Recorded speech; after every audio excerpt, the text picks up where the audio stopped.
And good afternoon, welcome to Flory Models Live. Here we are with you at 2 o'clock. We're an hour earlier today because we're trying to make things somewhat normal. With you on the 15th of April 2020. And we are joined by our special roving reporter all the way from New Zealand, who's now back home in Somerset, about 40 minutes up the road from me, our very own Mr. Buller. Good afternoon, everyone. There you go. Nice to be back. It is. So you had a once-in-a-lifetime holiday, not half, to New Zealand. It's one that we'll never forget. No. So you spent the last 10 days locked in an Airbnb, didn't you? 3 weeks. Yeah. 3 weeks we were stuck in Christchurch. There you go, but it's nice. But a very, very nice city it is. Yes.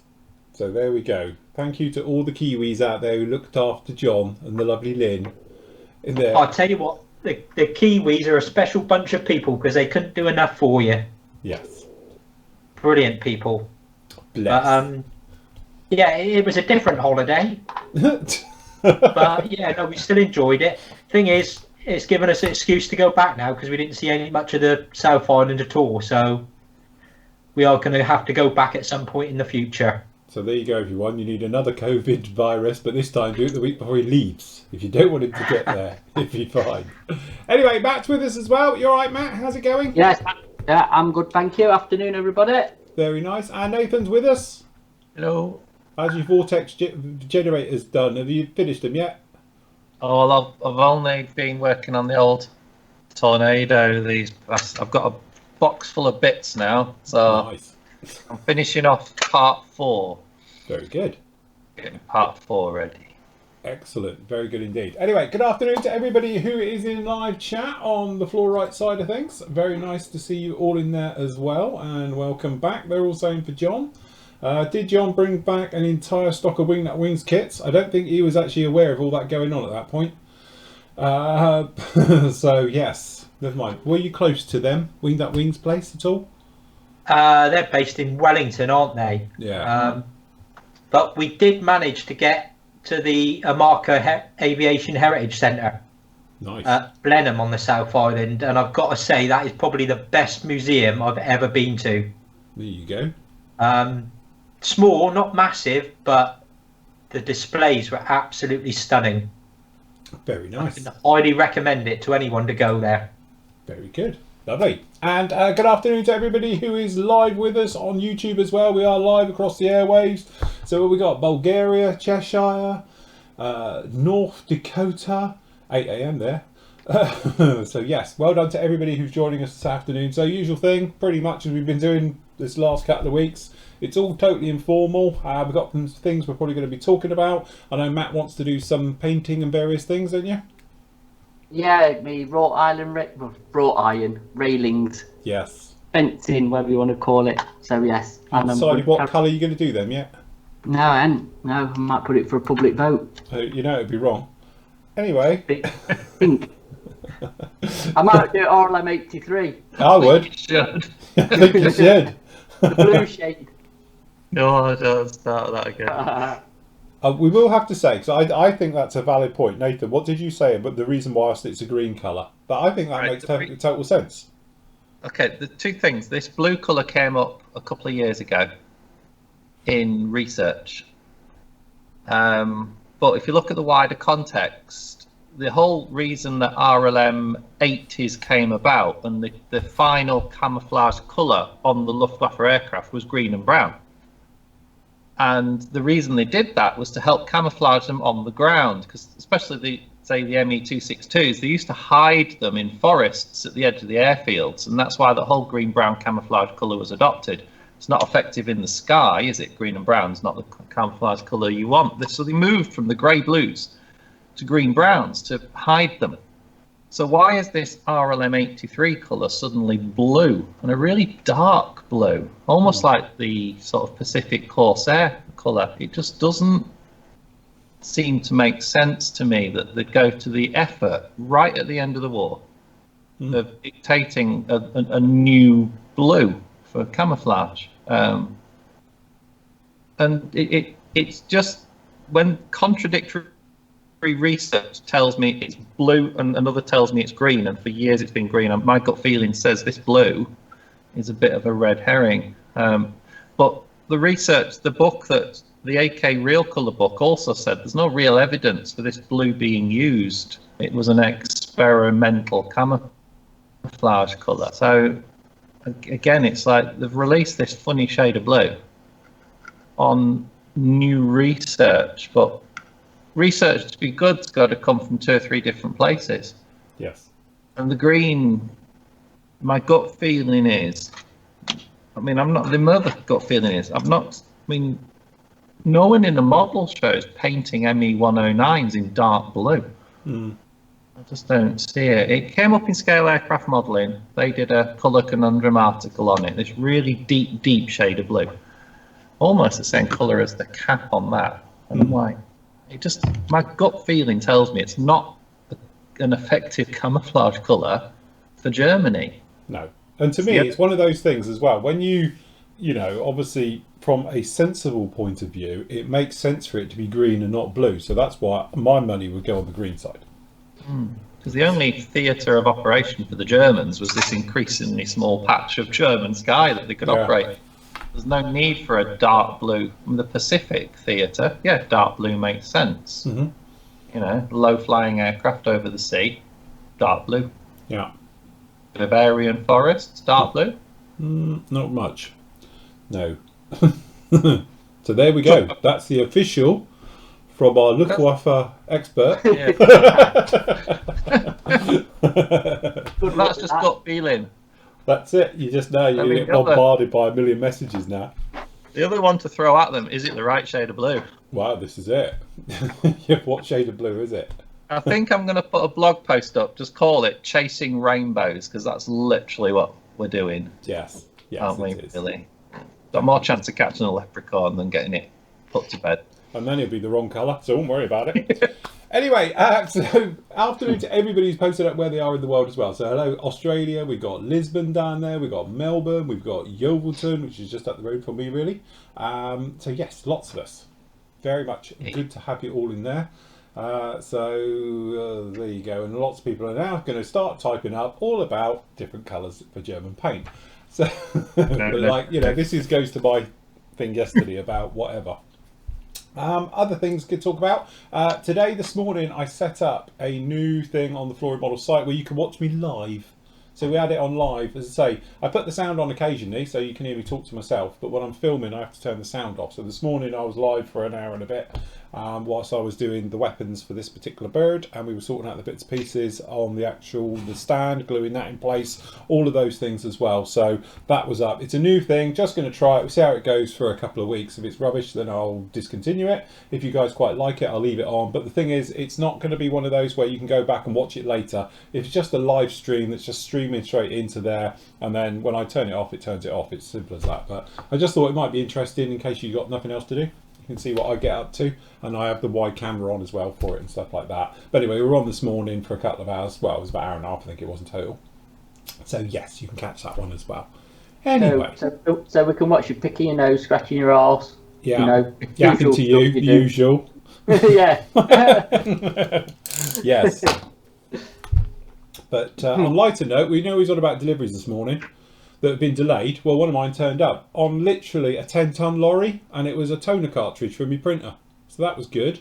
Nice to see that the deliveries are still going out, but I had a message saying it's been delayed, as a lot of deliveries are at the moment, and it turned up, and it's literally massive lorry turns up there, and it's like, and he's got a toner cartridge.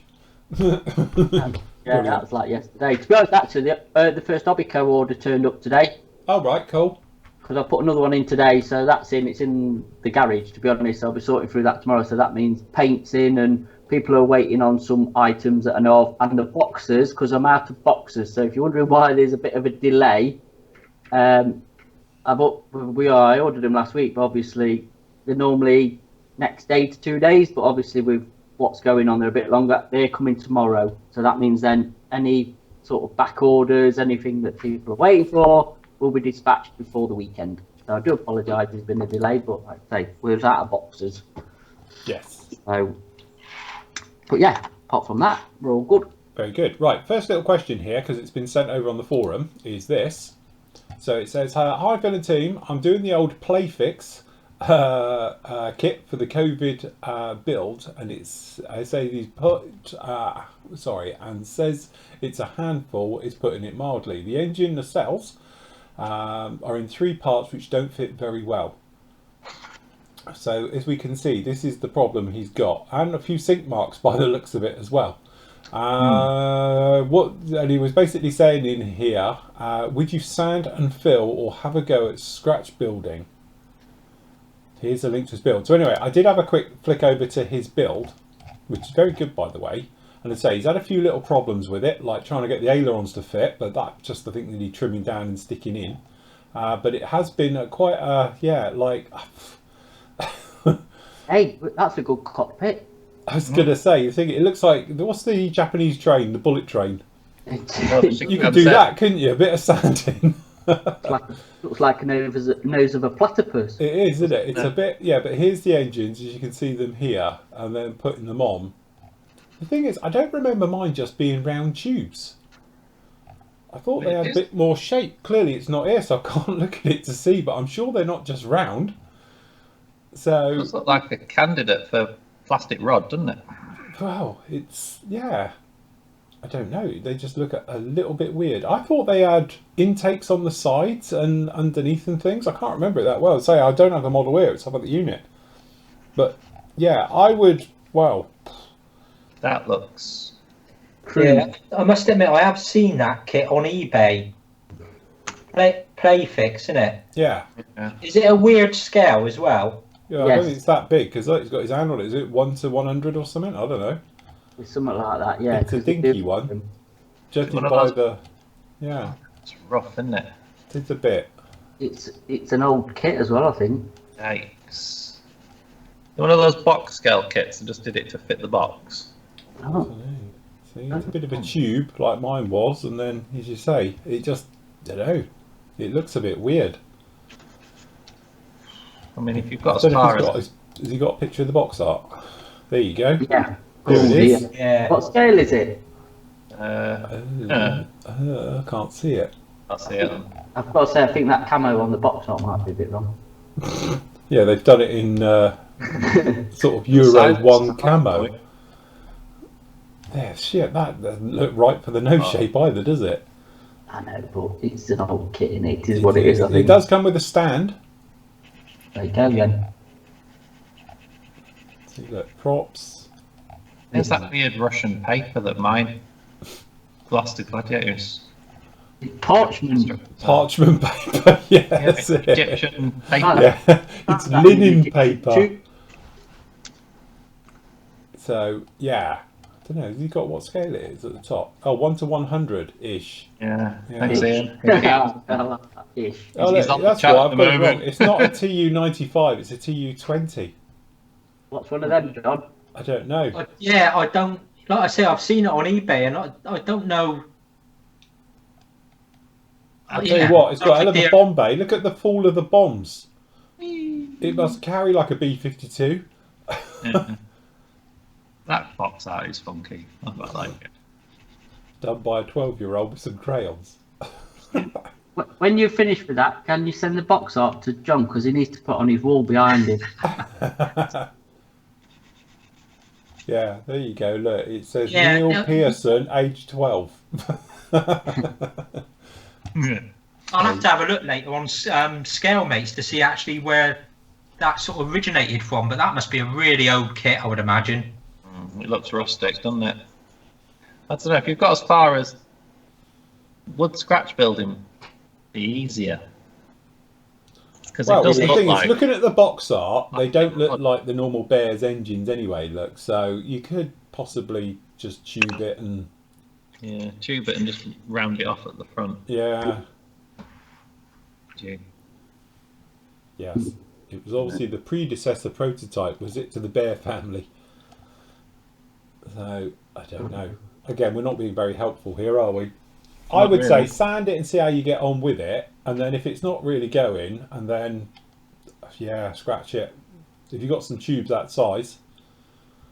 Yeah, that's the problem. Getting the tube the right size, you might have difficulty attaching the props on the front. No.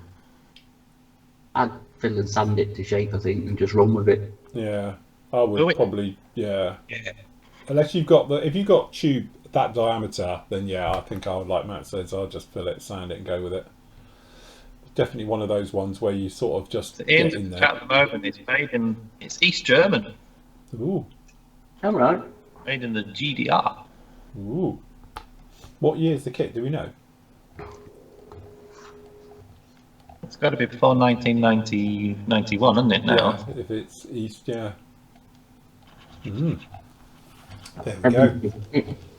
Gives you a bit of a difference, bit something nice to work on. As I say, we were talking about those types of kits yesterday, weren't we? About just throwing yourself into it, no expectations, just have fun with it. It's a great thing about it.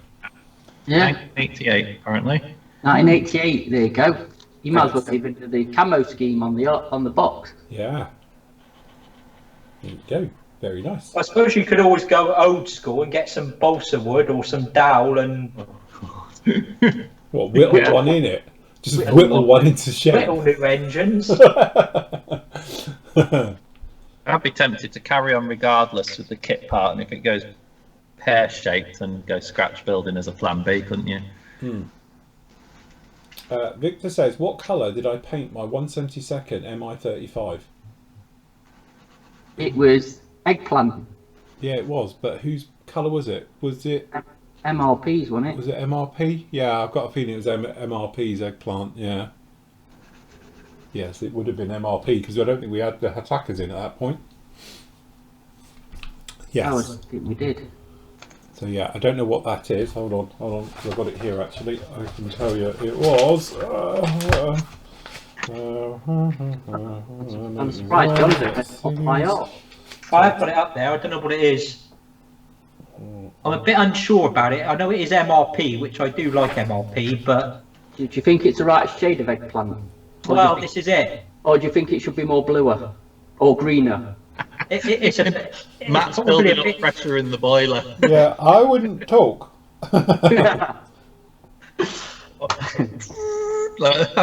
John, what colour is it? What's the number? Oh, hang on. Let me go and get it. Because it saves me going round. It's MRP 205.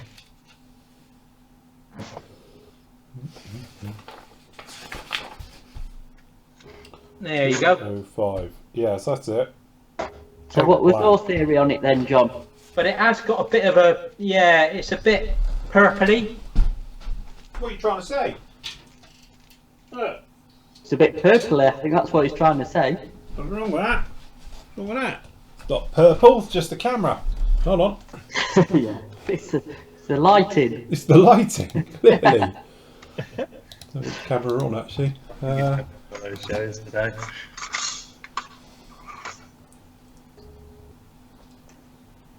It's alright to me. Yeah, looks alright. Close enough, innit? As I've never seen the colour in real life, it's fine. Yeah. Brilliant. Oh, goes me red. Oh God, There you red go. fell off. That's it. That's it. That could grace any Rambo movie. That's it. Well, it's better than the Puma they used. No, not never. Yeah, I must admit, I think it's probably a little bit dark. So if I was to do a bigger version, shall we say, I think it needs lightening up a bit, just to give it a bit more weathering. Fade it in, maybe. Fade it in a Well, it bit. looks Yeah. quite- Having it dark gives good contrast with the red stars. Yeah. The white, I like that. Oh, who's got their phone next to the speaker? Hey, probably. On mine, I think. But I mean, that's the thing with colour, isn't it? If you actually painted a model in the actual colour they painted the full size thing in, Yeah. it would look awful, wouldn't it? Yes. So it's all perspective, really. I don't know why people get so hung up about it. Yeah.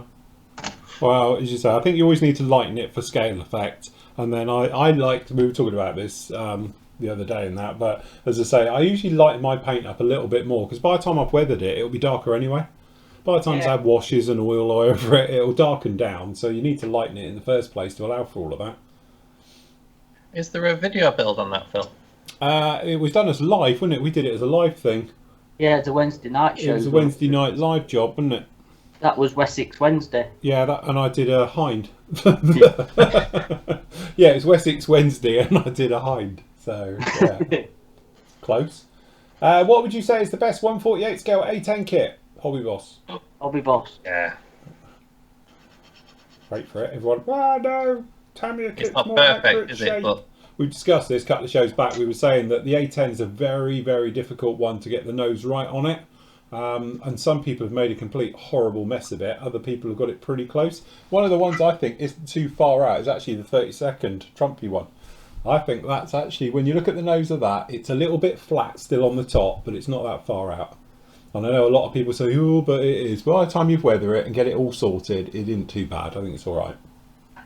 I'm surprised no one's ever redone it, really. yeah, it's such They're an all icon. fairly oldish kits, aren't they? Well, you think Italeri stabbed around with doing the C version, but not really. It's still the normal A with a few bits on it. But it'd be nice if somebody did a bang up to date version of the C. Yeah. Such an iconic aircraft. It's so unique, isn't it? It's Yeah. a shame. It's definitely under-kitted, that one. I always remember seeing one at Riyadh with a massive dent in its nose. Like it hit a lamppost or something. Yeah, well, they Some do, pictures because of it somewhere, and it literally got a big dent right in the front of it. And We That's saw the- that one at Yeovil, didn't yeah, we, it's Phil? the air-to-air refueling. When they plug it in, it's done. But they apparently, I was talking to the ground crew blokey on it, and he was saying that it's actually very thin metals designed to be that way. So if they do accidentally bash it, it's better to bend the plane than it is the nozzle, because if they bend the Right. nozzle, nothing else can refuel off of it. Fair So point. so it's better for the aircraft to give a bit than it is for the actual thing. So that's the whole point, because apparently, once if it's halfway across the Atlantic and breaks it, they're all stuffed. So, but no, that was the one. But yeah, me and John saw one, wasn't it? And they drove it into a truck, wasn't it? Yeah, Took was the it the wing wing? tip The light wing off. tip was like all filler, wasn't it? Yeah, he'd literally done it at filler. So we said to him about it. He goes, yeah, we had an accident when we was in Germany. He said he was taxiing in, clearly wasn't paying attention, and he'd actually clipped a truck with it. So they got the Bondo out and did the corner of it, and the light was held on with gaffer tape with Bondo over it. Nice. So, proper engineering there, isn't it? Proper bodging. Then we're getting some shout outs for some classic A10s. Ertl and Eskies are a good shout. And I think Marcus and Peter have both put that TU-20 kit is actually the same age as me, 1975. Originally released by VEB. ooh. Oh yeah, that's the other boxing, because they do a couple of MI kits, the bigger helicopters in 1/100th scale. So yeah, they did do a few back in the day. Mark says, hi everyone, to the team, do you know when the 132nd Italeri Tornado GR4 is going to be released? Can I just say Italy when it's going to be released? So No, we've nobody knows. no chance of knowing. They're saying this year, aren't they? The back end of this year, but Yeah, they've been saying that for 2 or 3 years though. yeah, it's been in the catalogue for 3 years. So fingers crossed, though, it will come out this year, because they do seem to be showing some sort of stuff on social media about it. So that usually does mean they're making progress. But obviously, with Italy being on shutdown and everything as well with the virus, then it might be put back again. Don't Yes, know. he's a good That's shout right. for the A10. Really, Paul? Isn't that the Italeri Reeboks? Don't know if it's a classic. It's an old. Is it one of those like good for a COVID build good? Yeah. Oh, Because the thing Yeah, is, the I nose know the on kit, that that. is awful. It's literally, when I built that kit, I've sanded it off. Used to be on the old site. I did when I used to do photo builds instead of video builds, and I ended up having to reshape the entire front end on that because it's just, it's like square. There's no rounding to it at all. Can you get a decent 72 scale one? the Academy one's probably the best Yeah. out of it. I think with the Matchbox one a close second. Right. So yeah, definitely one of those aircraft that needs to be put in suggestion boxes, doesn't it, for Airfix, or not Airfix, not their Actually, natural choice, is it? But Revell's released one, but is that a rebox of the Artillery one, or is that their own? I can't tell the result, can you? I don't know if that is actually a bad kit, the Revell one, but do you know how they rebox other people's kits? I wouldn't be surprised if it's not the Artillery one. Because I know everyone says from a shape point of view, because obviously the shape on the A10 is one of those where it depends. Sorry, it depends if you're, how far into it you are on that particular kit. But the Tamiya front end is probably the most accurate shape-wise. But every other kit after that, it's got little things. But to me, the Hobby Boss one just ticks all the boxes. It's recessed detail. It's got loads of riveting as well, and that's what you want. You've got the nice option with the gun, because you can have the gun in or out of the aircraft as well, and it comes on a little stand. So that's quite a nice thing for it as well. You get a good set of weapons with it and all the bits and pieces. So, I always think that the Hobby Boss one is a good all-rounder. And if you really just want to take it to the nice level, then I would say get the photo etch gun for it. And then obviously get the... I've got a feeling it's Ares did the cockpit. And do that one. And that's the one I've got, which I've still got. It's there. Literally about in 10 inches of dust. Should we get it? Yeah, man. For its annual dust. What was you going to say, John? 72nd, did Monogram do one as well? Yeah, I think they did. Yeah, they did. Yeah, Matchbox did as well. We saw that one the other day. Yeah, somebody's building it. Classic build. So there we go. That's the...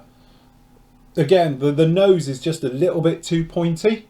I always find with it, it's just, just a little bit too slinky on the front end. It pinches too flat. That's the only thing that's wrong with it. And I know people say about the engine, the cells at the back are all wrong. But I think bang for buck and all over it, actually it's not a bad kit.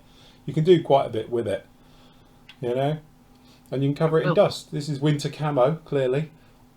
But the Airfix one when I was a kid. But say Airfix did a 72nd 810 as well, didn't they? Because in the 80s they had that funky, sandy, horrible spotty camouflage on it. Yeah, it looked vile. That was Peanut, they called that. I think it was, wasn't it? I built that when I was a kid back in the 80s. Yeah, it's just such a cool plane. The sound of it is brilliant. Love it. So it is a bit under sort of represented. So drop it into Zukimura's suggestion box at Telford. Yeah, they'd make a cracking job of it actually. They were always asking what people want built. Yeah, definitely. Yes. But again, it'd be nice if somebody did a C. We want a C version. Hasegawa have just released the thingy version, drone version. All right. Because they're obsessed with drones, Hasegawa. If you go through their things, it's in 72nd, but they've done a drone version, so it doesn't have a cockpit. They've even done a Mi-35 without a cockpit, drone version of. They just take the cockpit off of it, smooth it out with a panel, and call it a drone version. So one way of reboxing everything. Where are we? Guys, keep your things short. I'm not reading out long questions and all the rest of it, especially when it involves zeros and colours and markings. Just saying. Yes. So the Tamiya one for the A10, it's all right, but it's all raised panel lines. Ask Ron, because Ron famously was working on that one for about 6 years. So yes, not Quick good. build for Ron, that. Yeah. Yeah, it is, isn't it? It's nearly up there with his tram. Black Cat's in Sherwood Forest. Oh, be very close to Andy. Pop down to your local B&Q and give him a hard time. Hey, he's out driving now. He's a delivery boy. Oh, is he a delivery boy? Is they giving him a bike? He was yesterday. I don't know if he is today, but he was. Yeah. Put paving slabs in the basket at the front of the bike. Yeah, tell him I need some 6-foot panel fencing. You start calling him Granville. Yeah, that's it. It'd be like the Hovis advert. Yeah, that's it. It's like the Hovis advert. He's right going home, but coming up, he's a bit slow. For a second, imagine him biking uphill. No, this is Andy we're on about. He'd have one of his electric bikes. Exactly. Not exactly Chris Froome, is it? Right, got one here. Trying to build the Rebel 132nd Viewfighter with raised panel lines and other nasties. Anyone know of a better Viewfighter kit? Yeah, do the Tamiya 48th one. Yeah, All step the new- down scale. Or Yeah. the new Ravel 48. Or the new Revell. I Yeah. must admit, I'd like to have a go at the new Revell one because, you know, we say it's got some nicer bits than the Tamiya, but it's not Tamiya, so you might have a bit of flash issues and stuff. But it does look nice. Everyone I've seen's built it's done a fantastic job on it. Or even the AFIX 72nd one, but that blooming Ravel one, the 32nd, awful. So old. Again, it's a really under-fingered kit in 32nd, isn't it? You think somebody else would have better go at it. They did the Mozzie and stuff. And there are a few versions of a Beaufighter you could get out of it in quite an iconic aeroplane. So, Talking about raised panel lines, Christian on our chat has just asked what's the best tape when you're rescribing. Well, you can get various carving tapes from. I did have mine out yesterday. What was on with it? I'll put it away. It'd be amazing for me to put anything away, but I have done, weirdly. Where's me tape? I've got, what it's called. So you've got Dymo tape, Yeah, which is the old school version. Where's my close cam? So you've got carving tape, they call it, isn't it? Yeah, carving. Yeah. So basically, it's a thin version of this, but in clear. But weirdly, this Dymo tape isn't cheap, is it? No, it's dead expensive. That It's stuff. very expensive. You think it'd be a cheap alternative, but it's not like it. But what I tend to do is cut this into like 3 strips, and then you've got it. But this is the same stuff. It's thick, and you can put it down and do it. That's how I got in trouble with this, because I was with Matt on during the evening, and I stuck this to that, and it peeled off down to the plastic. So I was like, oh, but and that's where it all went wrong. I think the problem with dyno tape is you get one go at it and then it loses. Yeah, if you stick it on Tamiya tape. on Tamiya tape, All right, yeah. Yeah, you get a bit more out of it, don't you? you get a bit more out of it. This Tamiya is pretty good. I can't find mine, but I went to a stationery shop and bought some thick sellotape. Yeah.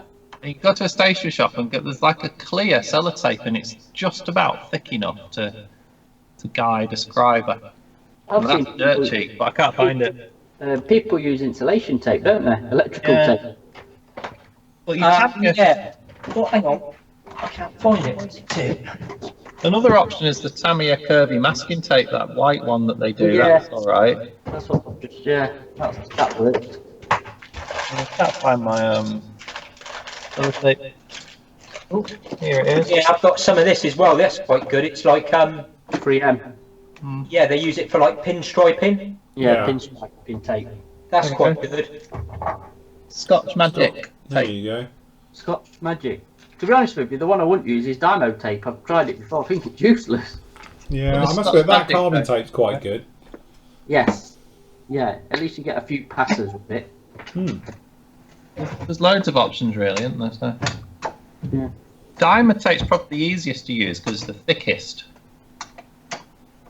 It's quite heavy and strong, and you can cut it really thin and get it round curves. But it's pricey. Yeah, it is for what you get out of it. Maybe start with dyno tape for complex ones, and then look at the other ones. But that carving tape's not too expensive, is it? No, I don't think No, it's I bad. can't remember what it is now. I know Thingy sells it, don't they? On HM Hobbies, Yeah. if they've got any in, but yeah. Not bad. Cool. Suggestion for first heli kit. I've bottled the Fly Wessex despite Phil's motivational advice. He's picked up an Academy Viper at Bolton. That's a bit daunting. Anything less scary to cut my teeth on. FX links, Oh, I don't know. That's a bit complicated. 48 links. It's alright, isn't it? Yeah, I think that Viper's probably. Yeah, I'd pick That the Viper. Viper's an alright kit. Go with the Viper then. Well, the Viper's Yeah, got that's meant to go together really well, isn't it? Yeah. Viper, yeah. I think it's less complicated than a Lynx, if I'm honest. Good together. So, What about 72 scale Chinook? Helicopters are fiddly at the best of times, aren't they? Yeah. An Apache. might be a reasonable. But then again, you're going to go down. If you want the nice accurate one, then I think, well, Hasegawa with an upgrade bits of resin on it to make it a little bit more modern-esque to the up to the current I'd standard. probably, like Nathan said, go for a bigger scale. Don't go for a smaller scale because they're fiddly at the best of times. Yeah. But certainly that Academy Viper is meant to be a really nice kit. And I'd just like to point out, my motivational speech didn't involve starting your first ever model kit as a Fly Wessex, I don't think. I might have been talking about just throw yourself into it, but I would not suggest the Fly Wessex as your first kit. I didn't realise it was your first kit. You might have said, could you build it? And I'm like, yeah, you just go with it, but probably not for your first kit. You need to sort of get your techniques down pat, really. Get your sanding and your filling and dry fitting and understanding when things don't work first before you attempt something like that. Because again, trouble with Fly stuff, it is like a limited run kit, so there's no locating pins or anything else like that. It's literally just button bits up together. Look if you can get it. Italy do a 172 scale Wessex, which is okay. It's in 72 scale, so that's got its pluses and negatives. If you can get it. Cannons. That's quite an old kit now, though, isn't it? Yeah, but I'm thinking if it's cheap and cheerful, and if it goes wrong, you're not massively out of pocket, are you? Eastern Express, no. I don't think you can get it. I think it's. Well, what's wrong with Eastern Express? First helicopter kit. Hey? Mark 1 do one in 144 scale. Crikey, no. There you go, that's what you want, one of them, look. Yikes. What about the Airfix Sea King? That's alright, isn't it? The new one, if you want to do 72nd and go small, then the new one's alright. But as you say, I would probably suggest 48. To be honest with you, one of the nicest little helicopters, again it's up the unit, is I did the little bird, the A86 Kitty Hawk. Because luckily Kitty Hawk had very little to do with it. Hey, Huey. What about a Huey? That wouldn't be too bad, would it?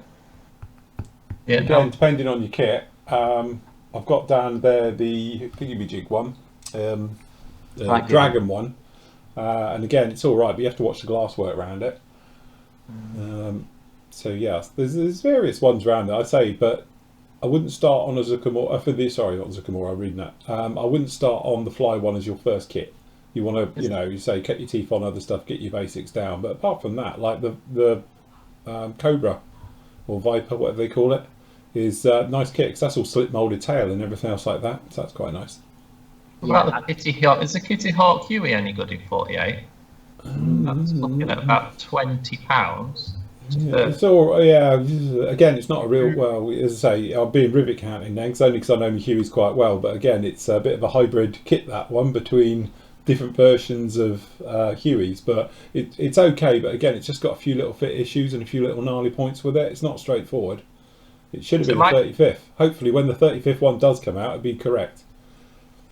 My thought on all these people that ask what's the best jet to build as a first kit, I think you've got to build an aircraft you like. Yes, you want something that inspires you, something you're into. Because that'll give you the motivation to overcome any bumps in the road, won't it? I'll tell you, if he's into the Wessex, and if you can get a hold of it, because he's not in production, is the 48 for Teleri one. Because that's a really nice, straightforward kit. Not overly complicated. King kit, Wessex. But they do seem to be commanding strong money at the minute because it's not in production, so... We're just waiting for Airfix to finally announce, aren't we? Yeah, drop theirs. Yeah. Oh, the Italy Wessex is on King Kit for £32. That's not bad. Which version is it? The HAS one. That's the camo one, in it, with a guy hanging out the side, is it? Yeah, that's the one with like the deserty camo. Yeah, that's the one Andy were building. And that's it. Crikey. Yeah, Humphrey and the other version is the HU5, is it? Is hard to get hold of. Come on, Airfix. Wessex is like hen's teeth. You can get a frog one, an Italy one. I've been telling them, but they haven't been listening. There's a gap in the market. Huge chasm of a gap there. Well, I'm looking on King Kit. There's not many kits for the Wessex out there. In the 72nd Available. ones. We've got 3 in. Frog. Wow. Blimey. So I built the little 72nd one as well, and that's all right. Okay, Lisa and Bob say, good morning from Canada. What is the best 148 scale Typhoon? Please don't say Eddard. Rebel. Are we talking We're Typhoon? talking the old one, I Typhoon. think. Hawker, I think we're talking. Typhoon. We're talking the 48. proper version. 48. Eddard then. Well, No, Asagawa, because that's a Tempest, isn't yes, it? the Tempest, yeah. So, Asagawa's yeah. Typhoon, if you're on Didn't about the Academy top- do one as well? Hang on a minute. I think Academy did one as well. Didn't they do the big mouth one? Only in 72nd. Oh, is it? I think the only 48th one I know of is there's an old monogram one, I think, which is really old, or Red. Yeah, Red it is. one. Yeah. Asagawa's really good. Italeri did one. No, it's Asagawa Kit's Reeboks. So that's the Hasegawa Italeri one, isn't it? Yeah. And then so you got a better chance of getting the Italeri box in Yes. from 2014. Yeah.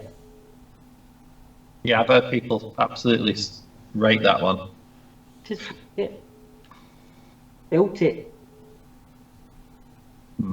Gordon says down here he's trying to make the sprue glue last night. Have you watched the video? Watch the video on it and it'll tell you all about it. For consistency, like we always say, you make it to what you feel's right. So I always make it to like PVA glue. You know, it's got that soft peaks when you pull it up, you know, because that way it's thick enough to hold. It won't like just flatten out. So yes, do me merry berry bit, soft peaks when you pull it up, you know. But again, the thing is, over time, like I've got 2 bottles. I've got a very thin one and a really thick one. And every now and again, I have to add a little bit of Tamiya extra thin to it just to re-thin it again, because it does thicken up over time. Mine needs a bit of extra thin in it. Proper gone gloopy or. Couple of questions of ours. We did winter whitewash yesterday, but we didn't actually talk about the right colour. Richard's doing a winter camo JU52, and he's asking what white paint to use so it doesn't look like a toy. Tamiya, I'd say. Would you put a dash of? Would you take it away from white just a little bit? With a dash of grey in it, just to. The problem is, yeah, you could, but then if you're going to weather it, you're going to stain it anyway. And like I think we'll say, was it yesterday or day before or last week? I can't remember because they're all merging into one. But the winter whitewash is going to weather, and that within a day or two of being on in it. Let's be honest. And again, aren't we saying the thing is, even if you sprayed it pure white, if you're going to come over it and weather it with washes and various things, it's going to stain it down anyway and darken it down anyway. Yeah. Put it on in varying thicknesses, so it's some of the greens from underneath come through a bit. Richard's thinking of putting a dash of buff in it just to. You can, but I think really, if you're going to be putting a wash on, I wouldn't worry about it. You know, and then with winter camo, what I tend to do is just sand it lightly as well, just to wear it in, and that way it gets a bit of texture. So when you put a wash on, it's got plenty to bite to. I'd be tempted because it's a 52, especially near the wing roots and near the engines, because those things. I've got lots of pictures of them putting oil in. You spray the greens underneath and just knock the white off the raised bits of the corrugation, so the white is just in the recess. Yeah, that'll stop it looking like a white brick. If you pull greens back in, wear it. It must have gone off. I was going to say I paint it in the actual camo colour, and then sort of build the white up to get the effect you want, rather than just go white. Painting it white, yeah, because then you can just knock back the white a bit and thin it. Do it heavy in some areas, thinner, so the green comes through. Yeah. They were, I mean, the winter JU52s were hammered. But they were doing the air supply to Stalingrad, and they were constantly in and out of very improvised airfields, so we'll just weather it to absolute bits. Yeah. To me, that's an ideal candidate for like the air spray chipping technique. Yeah. Yeah. Yeah. Or worn effects, or any of them sort of that technique to put your winter camo on and then wear it off in places where there'd be a lot of traffic. Hmm. And if you look at the Lufthansa ones from before the war, around the engines, they painted huge areas of them black to disguise the staining from the engines. Yeah. So really heavy exhaust stains as well. If you look at a Lufthansa Ju-52, where it's all black, it's done to hide the dirt, basically.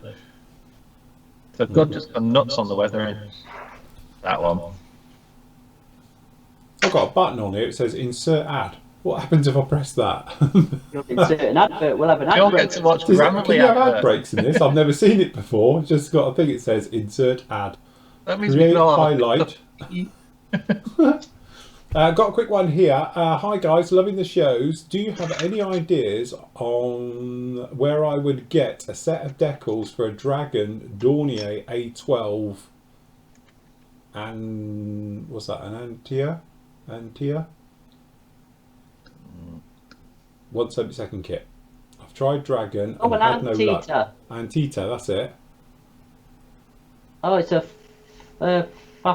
Why did you pronounce it? I know what it means. Yeah. Oh, don't know. Is it out of production? It comes and goes. It's typical Dragon. They bring it back, then it goes, then it comes back. At the minute, yeah, as far as I know, it's out of production. It's been out of production a while, I think. But aftermarket decals for it, I don't know, because it's like Tsukimori and everybody's done the 30-second version of it. HK's done one. Tamiya, for whatever reason, has got the 48 version, but it's not in production at the minute. But My gut feeling is Fantasy Print Shop do the generic code letters and squadron badges. If you destined, that's like not going to be a cheap way of doing it though.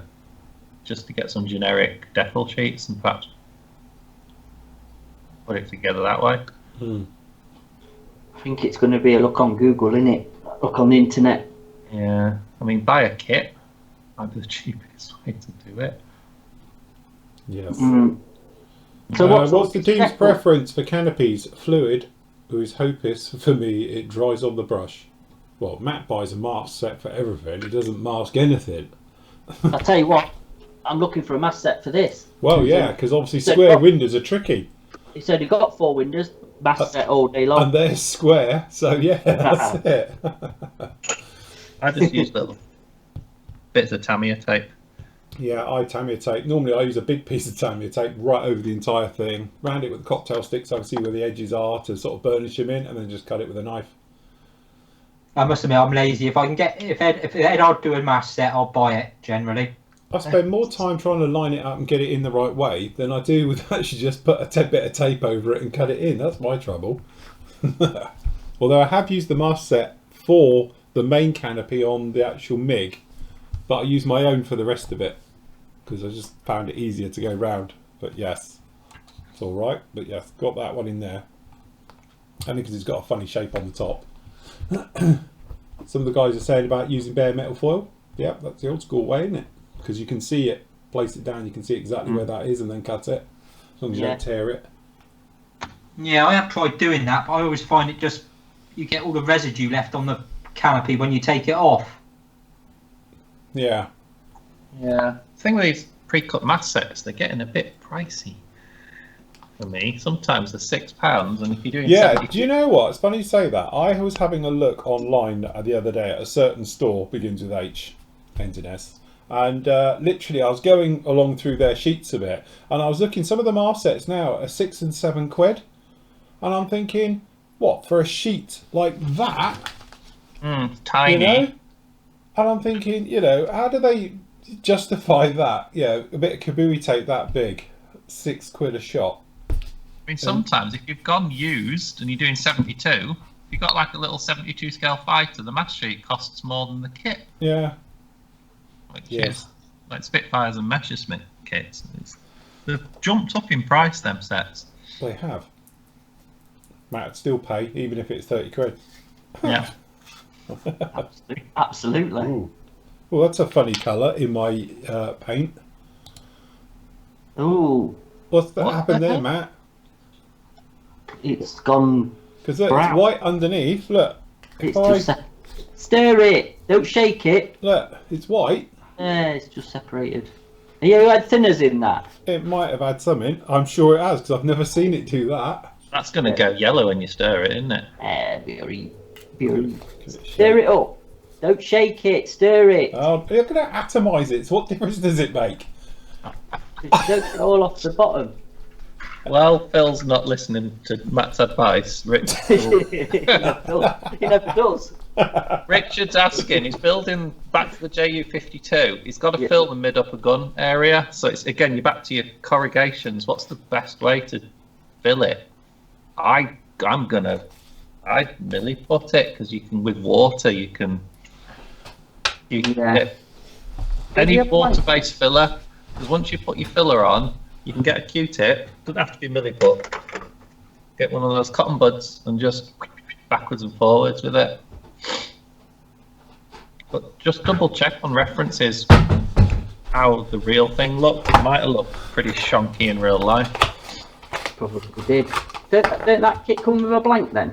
It does come with a blank, and you can. I've got one with a big sort of sink mark in a ring. It's just Right. awful. I think I might have added something in that to make it an off-white. Do you what, like yellow? Don't know, like something, because you can see the difference there. Oh look. yeah, definitely. Hey, is that the colour you used for the one of your Star Wars kits? I think it might have been on the Falcon, yeah. That's probably what I've done. I've taken it off. So, yes. Perhaps you should start labelling stuff up. Well, it might help. Not to Yes. point out the obvious or anything, but you know. I'll call this one Star Wars White. Starship White, Starship White, that's it. not Starship Phil. Phil's asking online Yeah, why you should stir and not shake. because of the pigment settling in the bottom and shape. Yeah. Just don't cut it. To me, get the stir in there. Get it all. I must admit, I'm a stirrer. Yeah. I like stirring. Is a stirrer, not a Shit shaker, stirrer. aren't you? I just like digging the sludge out the bottom and putting that in the colour cup. Yes. Which is why I find annoying about the dropper bottles, because you Yeah. can't really get into properly stir them. I must admit, that's the big pitfall with Hataka. I'd rather have a proper jar or a bottle that you can get a stir in and give it a good stir. Yeah. Oh, we've got an helicopter. Blimey, it's the first time I've heard anything fly over here. Ooh, please. It's the Rosers. Oh, police. It's in the sort of feather. Probably a drone. Yeah, no, I think it is a dance. I think it is with the Valeos and everybody who uses the drop bottles, as in actually getting properly stirred and make sure it mixed fully. Go on, Phil, you're itching to say something, aren't you? No, we were just talking down here, Archie was saying down in here about humble enamels. Do you remember that? It was true. All the enamels Oh. used to have that colour on the top before you mixed them. Yes. Back in the day, yeah. It's just like where the oil had separated, wasn't it? It was, yeah. Top. Again, them tinlets were useless, weren't they? Whoever designed them, really, just... Yeah. That was proper 1960s thinking, probably. Well, yeah.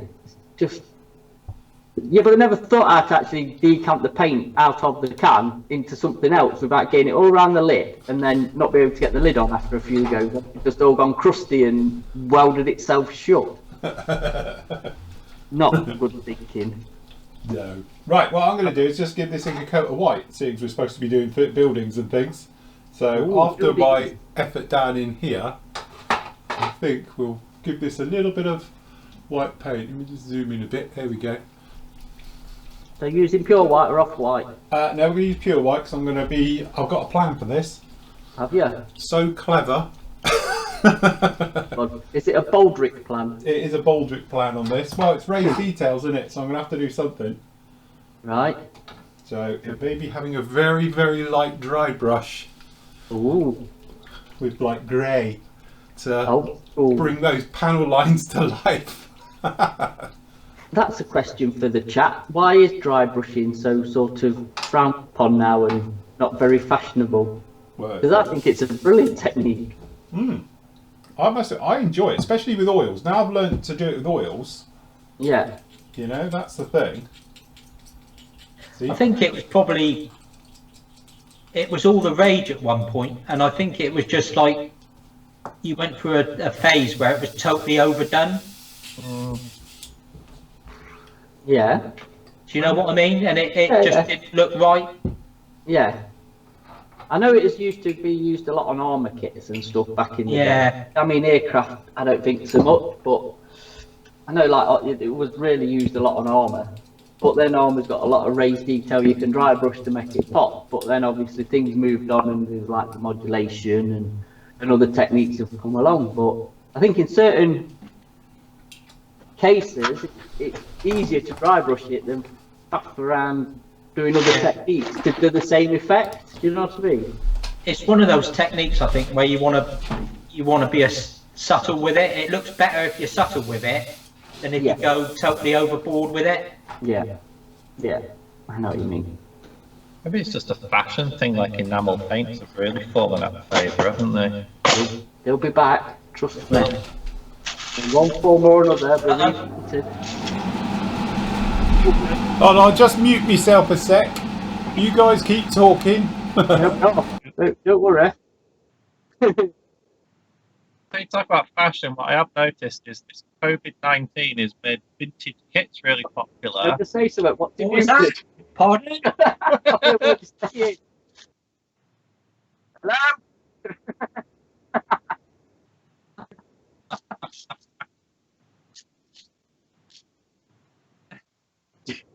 It is muted, just not talking.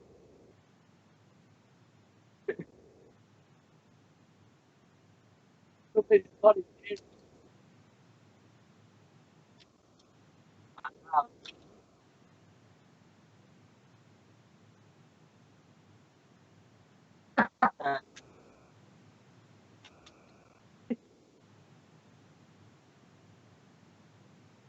Can anyone sign? Subtitles.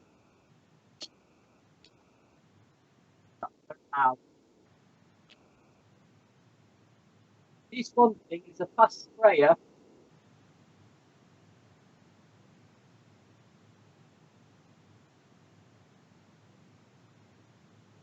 Look at that. I lather it on.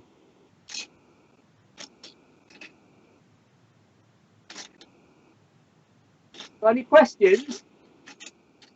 Hey? Hey? What? What?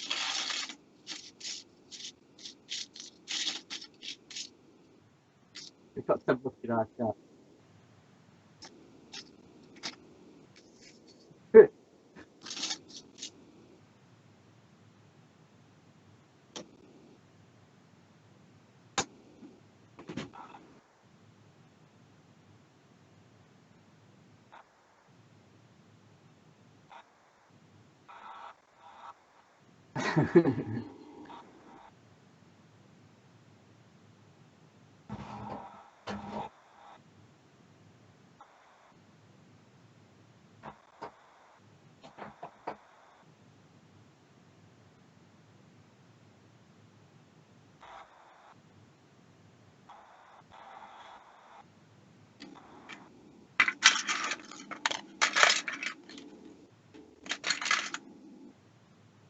I hope it's gone a bit quieter.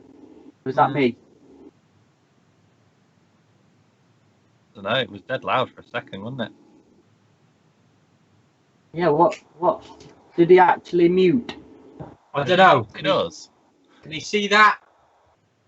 Oh, it'd be backwards anyway, wouldn't it? They Turn can't it round. see us. Can anybody hear us?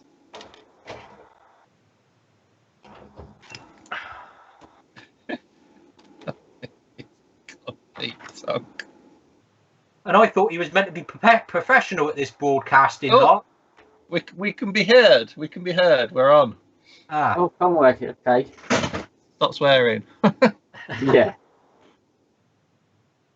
So what I've noticed about the COVID-19 is how people have gone crazy for vintage kits. It keeps moving us. That's it. No, it keeps moving. I can't see. I can't read anything. Yeah, I must say, going through the build pages, it's great seeing some of the old Matchbox kits. Yeah. Because some of those were classics, weren't they? Yeah, absolute classics.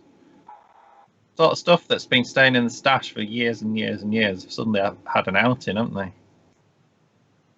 It's an excuse to build them, isn't it? Yeah, definitely. Simon's got a question. He says, where can I buy decals for the numbering on Le Mans race cars from the 60s? These are the white circles with black numbers. Would somebody like Hero Boy? Yes. Pyro Boy. Pyro Boy. Yeah, it's good for them or nothing, isn't it, really? Would probably be the best place to look, because that is what they specialise in car kits and car parts and car paints. And so yeah, they'd probably be a good shout to try first. I reckon so. Oh, you turned it off? What? Yeah. Oh, we could hear with your extractor. Oh, could you still hear it? Yeah. Oh, right. Okay. Sorry. Alright. Crazy loud, wasn't it? It's so That was good. just Yeah. really Sorry. Apologies for that. Right. Hold on. Yes. Yes. Perfectly. Yes. Okay. Yes. All right. Okay. I don't think they can at home though when it happens. I think you guys are on a different loop. So could everybody? Sound was gone for now, but now it's fine. Yeah. They obviously they couldn't hear. Yeah, because David's been saying on our chat he's bought a kit from 1955, a Tamiya 150th Val dive bomber. Wow. So right, hold on. Just to answer this one, because they're all in the YouTube chat saying they could hear you. All right. But could you guys hear me in the extractor as well on YouTube land?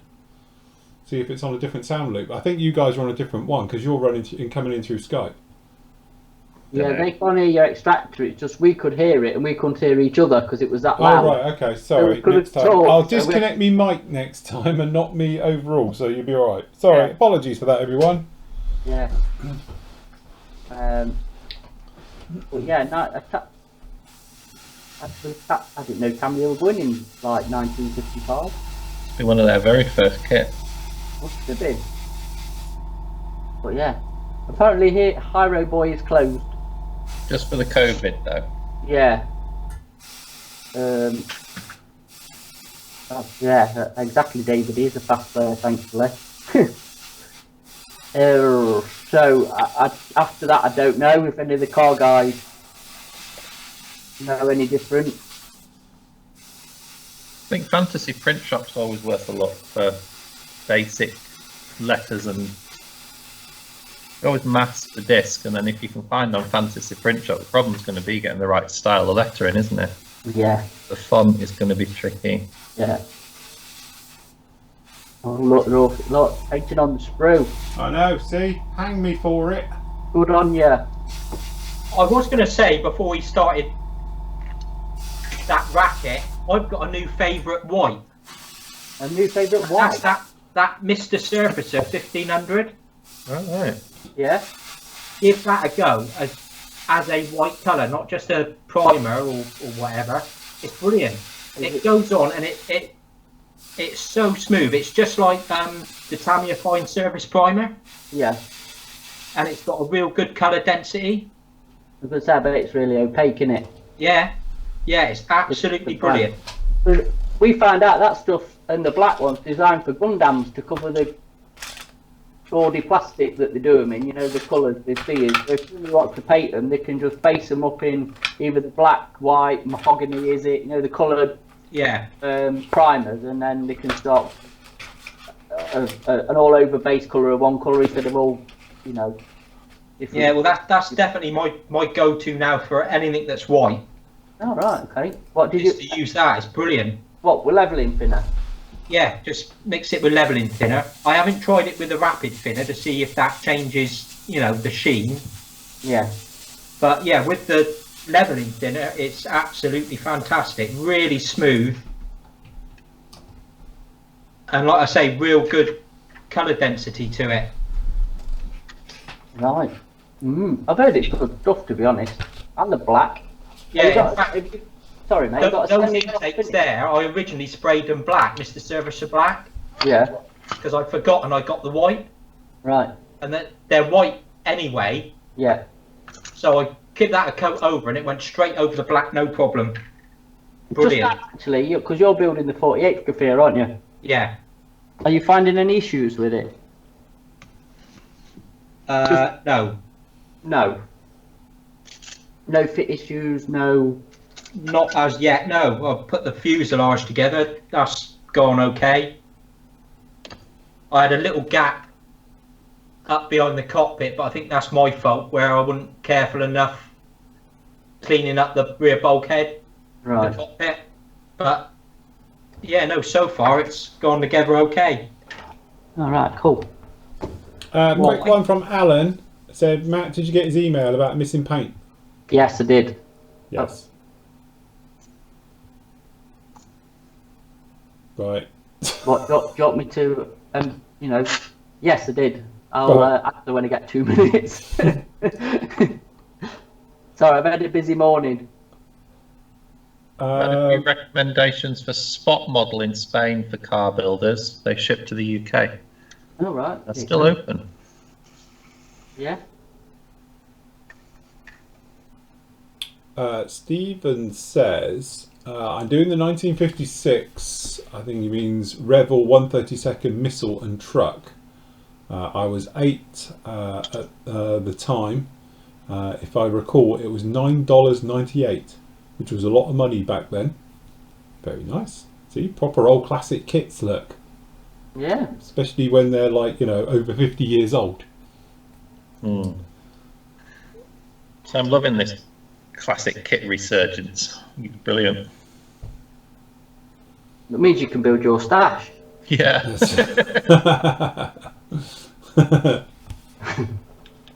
At last. At last, my time has come. That's it, yeah. So how's your white gone down on your Trojan? You need my Trojan out of this. Shall I bring it over on the big cam? Yes. Put it on full screen. Let's have a look. Where are we? Me. Oh.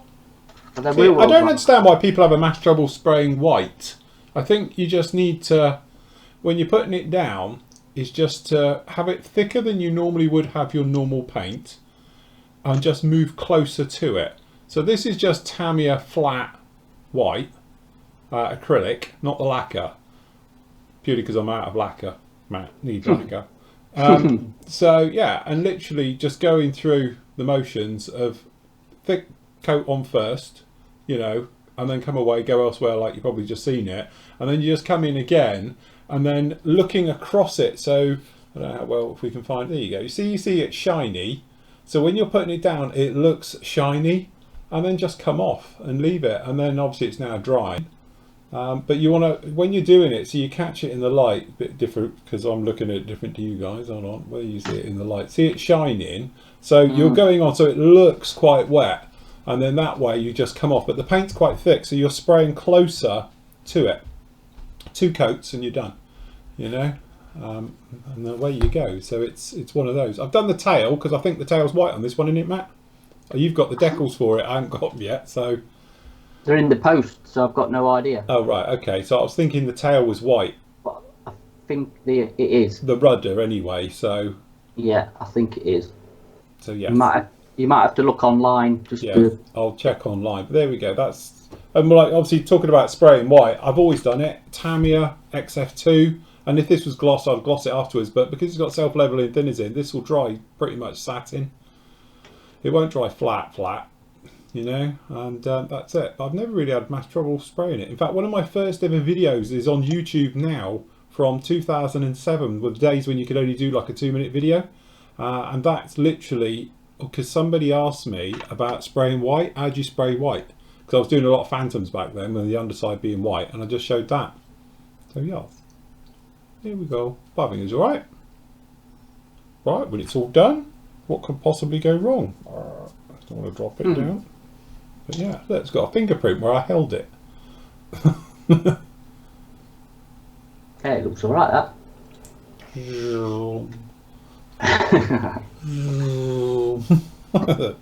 That'd be alright. Be fine. It's going to be a nice little thing for this one. So thank you, Tony, who donated me the kit.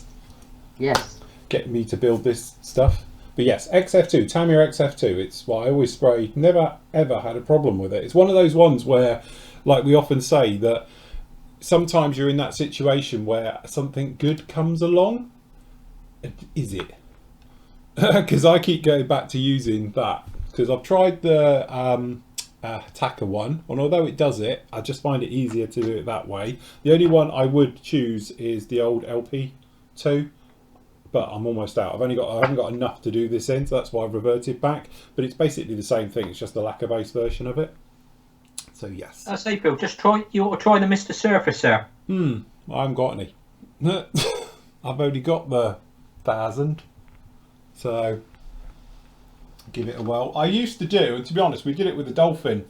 The white areas on the Dolphin helicopter is just surface primer, Tamiya rattle can surface primer, because I sprayed the entire thing white, if you remember, and then literally masked those areas off and did the orange.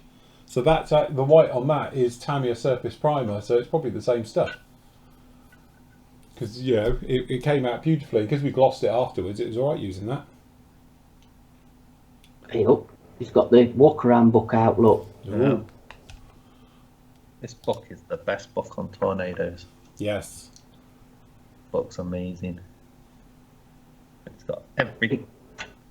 What is that one doing there? Hold on. I do apologise. For some reason, we'll cut in Don't half. split. We've got Matt as well. Hold on. Don't know what's happening there. There we go. And then we do that, and then we go like that. There we are. Sorry. Apologies for This that. one. Only good for German stuff, but Yeah, I must admit, I've got that book. It's a shame they don't do a British version. yeah, it is. Because obviously the Harrier version's the British one. Yeah, so the Haynes manual does British stuff, but it's not as good as this, because this is literally, I mean, this is the cockpit. Got multiple views of just one set of instruments. Yeah. It does cover the ECR and the IDS as well. It's just amazing. And it's literally, how many pages have got? 200 pages just of pictures like this. This goes on and on and on. What other books do they do? They've done a Buccaneer, a Harrier.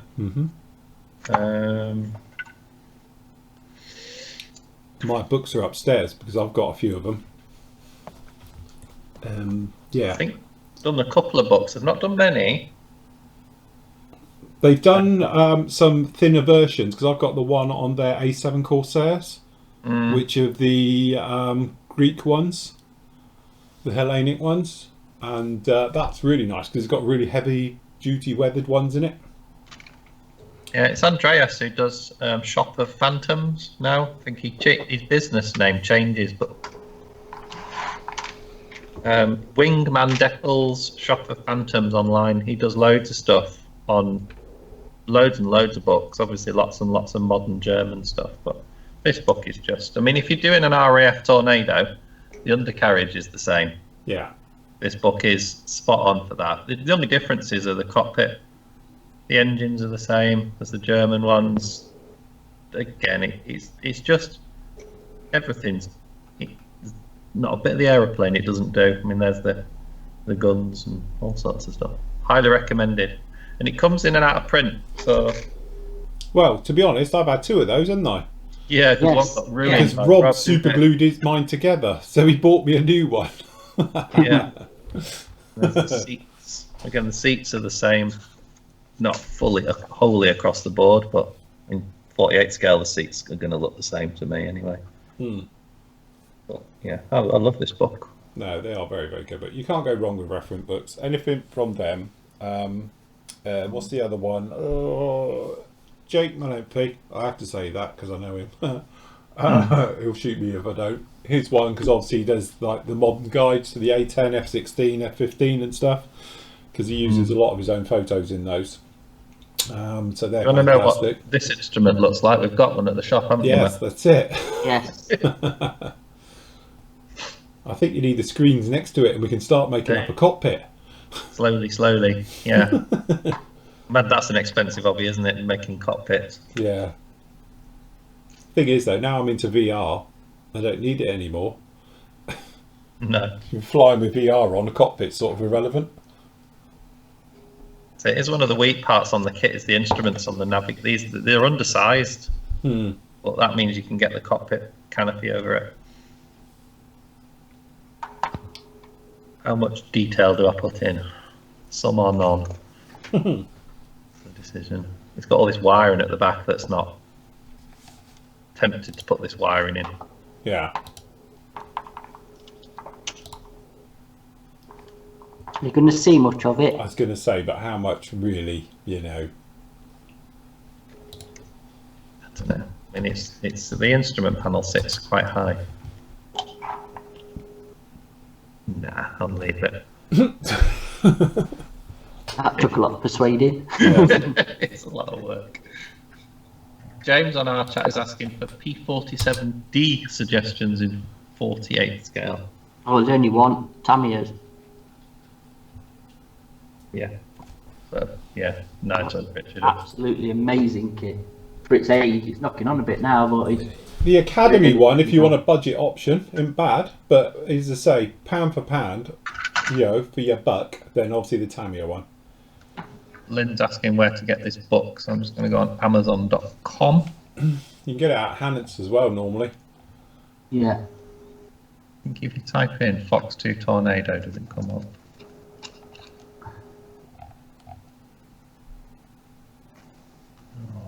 No, they are nice books, aren't they? They're brilliant. I mean. Currently unavailable on Amazon. I Shame. think you might have them as well, but we're at wholesale. They have stuff like that. So it's out of print at the minute. See, the Hannon's website's not the best for keyword search, is it? Oh, it's terrible, their search. To be honest, I'm trying to find the decals as we speak for this thing that I've got coming down to me from Matt. And I'm putting T28, and I've just got everything from trains to Soviet tanks. Needless to say, it's like crawling along at this speed as well. Talking of Soviet tanks, John, we've got your T-55. Oh, right, okay. So, Yeah, I forgot about that. it came in when you was away. When I was stranded. Well, yeah, on your adventure.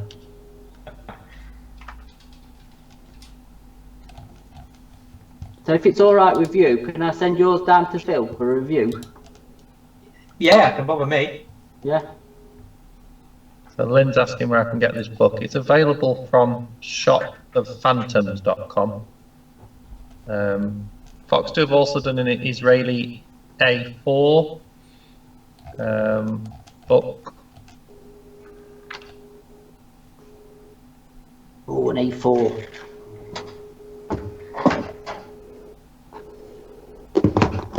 Right, found it. Yeah, it does. It has a white rudder and tail. That's Yeah. the ones. So yeah, so Please I'm not asking too what sure. word But lamp have you got? here it is. This is what we've got the decals coming down for. We're doing it in the Uruguay markings for my South American group build. So that's what we're going into. We've got the white on. So that's all right. It does have a white rudder, so it's got the flag. Luckily for me, look, it's only got like a handful of decals, which is even better. So yes, that'll do. Very nice. Sold. Ooh. What you wet palleting, Matt? The steering wheel. Hold on. There we go. No, it's just where it's just been cut off the sprue. You know what? I was supposed to actually put this in for put the doors on it. Oh. So that's going to be fun to try and manoeuvre it into position. So yes. See how that goes. John, where did you get your lamp from? This one? Oh, I don't know, I bought this years ago. It's like the triple tube one. Well, I've got a new one over there, which is an LED one, which is like on my spray booth, which I got off of. It's a Lightcraft one, and you can sort of dim it and everything. I got that off of Creative Models when they had it on their weekly offers. I think 100 odd quid down to about 70, I think. It's not a bad deal. So I'd like to get another one because it's a purer, whiter light than this one. But I've just noticed today one of my tubes has gone in it as well, so I need to sort that out. What, in that one over your bench? This one here. Hold on. Right, I've just grabbed from upstairs a couple of my favourite reference books, since we're just looking at those at the moment. So, like Nathan just showed you the Tornado one, this is the Harrier one. So it's BAE Systems Harrier 2. So obviously it's the GR9 and T12 fleet, so it's not the early ones. But again, when it comes to references and the various bits and pieces from day dot right the way through. So it's got a little bit on the GR5, but it's none of the early ones or the Sea Harriers. Be nice to get one of these books actually with the Sea Harrier. But you can see you've got fantastic overall pictures with all the test bed ones and everything going on, and then obviously it walks through to the walkthrough. So you've got all your detailed shots, you know, some really good interesting photos you normally don't see even at the air shows and stuff. They don't tend to open them up quite like this. So obviously you've got the various things running all the way through, you know, and then obviously it usually goes into weaponry at the back. So yeah, you got missile rails, weaponries and everything. Refueling probes, there we go, guns, bombs, all your various bits and pieces, rocket pods. So it's very handy, but also you get colour call out for it as well. So you've got the colour guide, which is quite nice as well for the various squadrons. So that's quite a nice touch. And you get the pull out, which is the scale drawings as well. So this is great for riveting detail. So we often talk about re-riveting and stuff like that. This is invaluable because it's got all the rivet lines on this, not only the panel lines. So again, very, very handy. It's even got the jack support stuff down the bottom. And then over here, you've got the two-seater as well. So it's a very, very handy book to have. So there's that one. Okay. And this is the little one we're talking about. So this is like gives you the real inspiration for doing the Corsairs type thing, and obviously the weathering on these is just brilliant. Okay, this is a thinner little book. It was a lot cheaper, obviously, but say you've got your weathering. Let's say if you do one, then you've got to do a Greek one. Right, this is it. Okay. It does look very good when it's funny. You've got them here, and then obviously you can see other ones as they've weathered in. So they're a bit clean. That's it. They are clean, but obviously they get dirtier, as you can see. But you can take your cues from your weathering from these. It is an ugly aircraft, isn't it? Yeah, it's practical. Oh yeah, I totally agree. I always like it when you see them land on the aircraft carrier. They just sort of, they don't break. Yeah. But there we go. Got the famous Tiger one that was floating around the air shows for a while. Yeah. And its replacement. Are they retired now? Yes, I think so. I'm sure somebody in live chat can post that, but I'm pretty sure they are retired now. There you go. There's a nice clean one. No.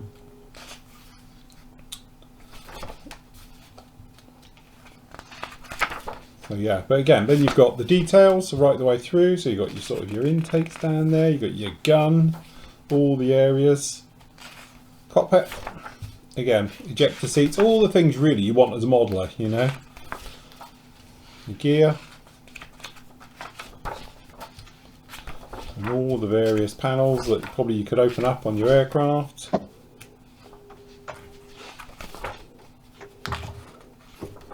So yes, engine. There you go, proper weather in there. That's better. Wow. That's what you could do, isn't it? So someone's attacked it with a paint stripper. There you go, look, brilliant cues for your weathering. Yeah. So yes, very nice indeed. But again, there's that one. And then my other favourite ones are the Danny Gorman's ones. These are the Daco ones. So you've probably seen me when I've done work on my Hornets. This is my reference one. This is the Legacy Hornets. So obviously A through to D. And again, you've got all the pull-outs and the various bits and pieces for the different ones, and also you've got the different noses because they've all got slight differences. So if you're into your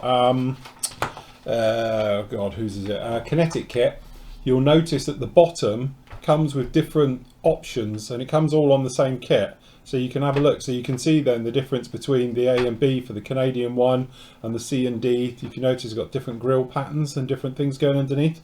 The nice thing with the kinetic kit is it does come with them all. So you can actually see the difference as well right the way through to see which one fits your model in like that. And again, they do one on the Talon, they do the Tornado, and obviously they do the F-16. And again, I've got a good one on the Lightning. Oh, the Lightning's a good book. Yeah, I've got that book. It's brilliant. So the famous one from Cosford where it's hanging off the ceiling. Yeah. Which I don't know if I'm a fan of it like that. It's very impressive, but you could walk past it and not notice it. Yeah. Because it's above your head. The thing is, the museum's got so much good stuff around it. But if you're into your Lightnings, again, this is a beautiful book for this. Because obviously a lot of them are for museums now because it's modern photographs. But there is some operational stuff in here as well. Got every mark as well. That's every it, all different marks. But the cockpit, I love the wear and tear in the cockpit. It's just a mess. Yeah. That's a good target for dry brushing, isn't it? The black. Yeah, it is. Well, you can get your washes and chuck it all over it and everything, can't you? But again, great book. Got your gears, all your panels, you name it, anything can be open. And again, at the back, you've got all drawings and various things, cockpit layouts, all of that down in there. So that's really good as well. So, Just a quick one. Bill, just a quick one. Somebody's asked on chat, Ron has, you know your A10 and Bay, yeah. what he's hanging up with, you used guitar hangers, wasn't it? Yes. Was it? Yes, I've got them here. I use, because I've got to redo it. When the B-52 comes back and the Bear, I'll redo it. But it's these. So these are guitar hangers.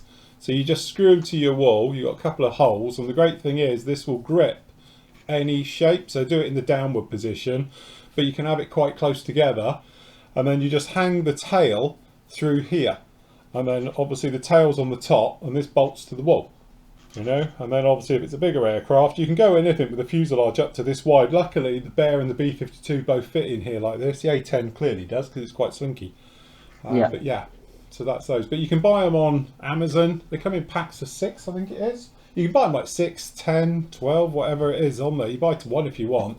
They're quite affordable, but they've got very nice cushioned rubber sides on them as well, you know, so it's not digging into your model.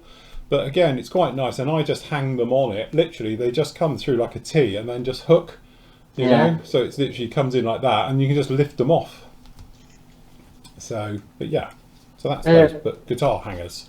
He's after hanging the Airfix Hellcat when he's finished it. Yeah, that'll work. That'll work, won't it? Yeah, definitely. I think unless it's a Delta Wing aircraft, you know, you'll be absolutely fine as long as it's a T-tail aircraft. Yeah. You might struggle, well, I don't know, even with a Phantom, maybe not. If you had a Phantom, you might need to put an extra bit on here just to bring it out a little bit, but that's quite tall. Thinking Phantom, I don't know, might need something a little bit off the wall to grab a Phantom, but again, just make sure the tail is held on properly if you're putting a 32nd aircraft up there, you know. So, anyway, Phantom one as well. So you've used this one a bit. I bet that got some hammer when you're doing that Tamiya one, didn't it? Yeah, when I did and scratch built all of that rubbish, yeah, definitely. So yeah, it took a lot of work in there. So again, really very. That's why this falls open on that page, because I did all of this on the Phantom. So the spine's broken in that position, to be honest. So I tried to recreate that. So we did that on the back of this Phantom. But again, really very nice all the way through. So yes, definitely. I think a book is one of those things. Not only is it a nice practical thing to have, but they're worth their weight in money, because some books go out of production. Like the A10 one, for instance, which I got upstairs, that was on Amazon going for £100. Wow.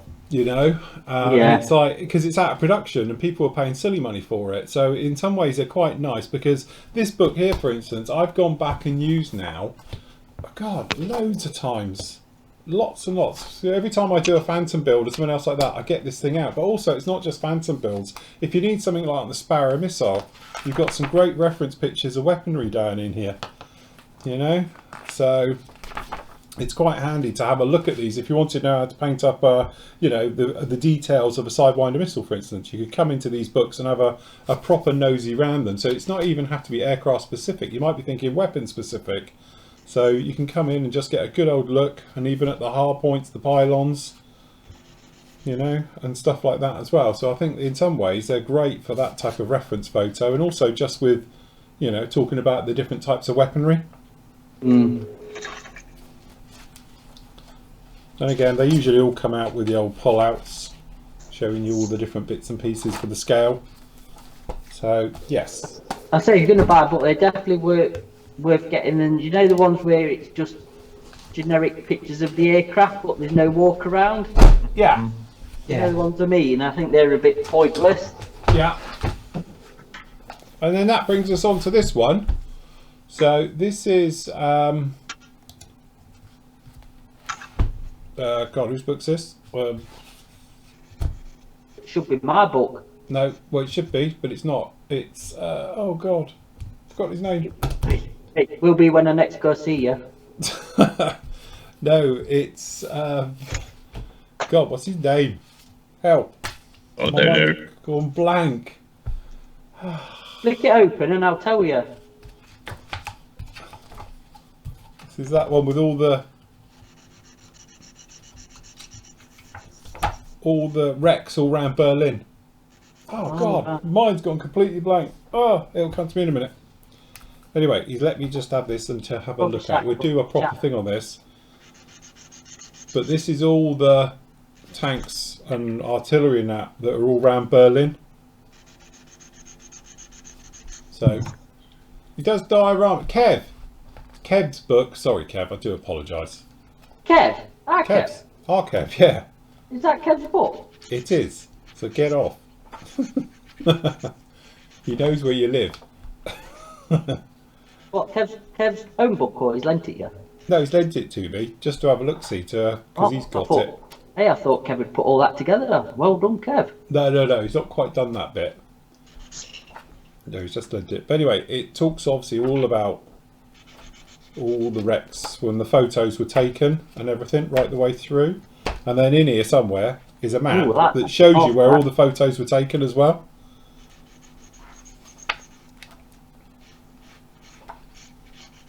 That's a good book, actually. It is. So now you know where you get all your reference photos from. Yeah. Your armour. There you go, that looks good, and there it is. Once it had been hammered. Somebody shot it with a BB gun, I think. Yeah. Mind you, look, it's got the Porsche pop-up lights. Forerunner to the 911. Yes.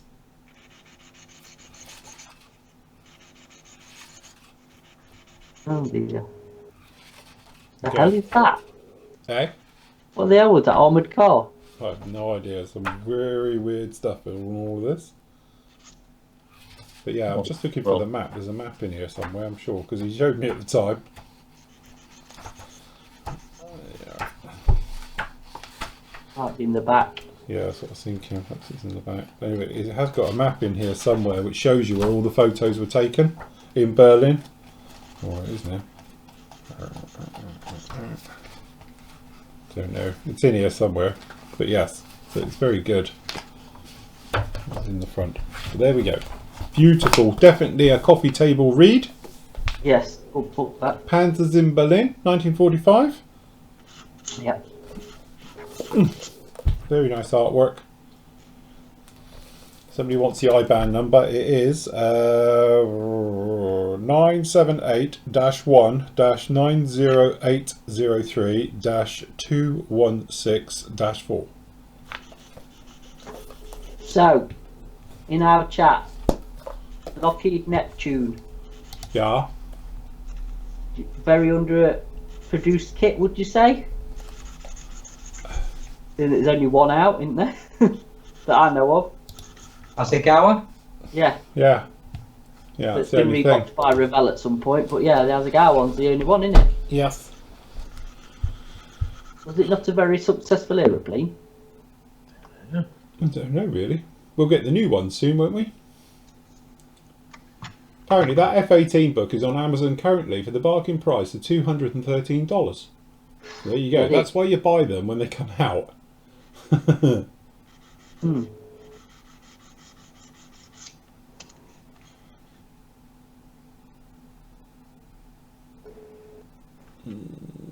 Yeah. Hasegawa for both Neptunes, the V5 and the V7. Yeah. I mean, the Orion's not really thinking either, is it? Hasegawa have done that. Hasegawa. It's an old kit though, isn't it? Yeah, like I say, they're both really old kits, though, aren't they? There's no up-to-date ones. Yeah, and the question was, what aircraft are underrepresented in 172? Like, if you really start thinking about it. Probably, yeah.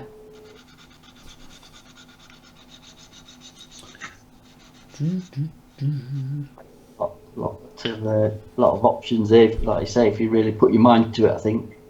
Yeah. I think 72, though, you've obviously got a lot more option, even with the weird and wonderful, than any other scale.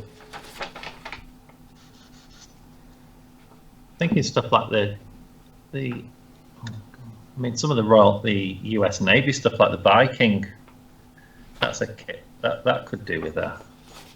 Yeah, you've got the old Airfix, isn't it? The old Airfix kit. Yeah, that's missing and I think that's a really cool aircraft. I don't know why, but What, the Viking? Yeah, I like Yeah. The Viking has the same engines as the A10. Yeah, anything that's just got something strapped under the wings. Neil wants a Martin Baker MB5. That's that prototype thing, wasn't it? Yeah. Do you mean the seat? I remember the seats. I had an opportunity to get a Martin Baker Mark 7 from a Phantom, and funny enough, my ex-wife wasn't exactly accommodating when I mentioned it, and it was only 250 quid. You think now you can't even find a bad one for under a 500 quid. No. Because That would now be done they're it. fashionable. The MB5 did Aero Club did it, didn't they? I think they did, yeah. CAC Boomerang, that's a good shout. Boomerang. I think he did one in 72nd. Special hobby. That's it though, isn't it? Well, nobody else is. Better than nothing.